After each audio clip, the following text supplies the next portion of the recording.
اے پیغمبر میری طرف سے لوگوں کو کہہ دو کہ اے میرے بندو جنہوں نے اپنی جانوں پر زیادتی کی ہے اللہ کی رحمت سے نا امید نہ ہونا، اللہ تو سب گناہوں کو بخش دیتا ہے،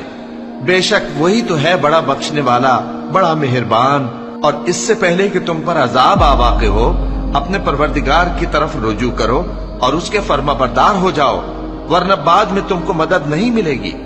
اور اس سے پہلے کہ تم پر ناگہاں عذاب آ جائے اور تم کو خبر بھی نہ ہو اس نہایت اچھی کتاب کی جو تمہارے پروردگار کی طرف سے تمہاری جانب نازل ہوئی ہے پیروی کرو۔ ایسا نہ ہو کہ اس وقت کوئی شخص کہنے لگے کہ ہائے اس کوتاہی پر افسوس ہے جو میں نے اللہ کا حق ماننے میں کی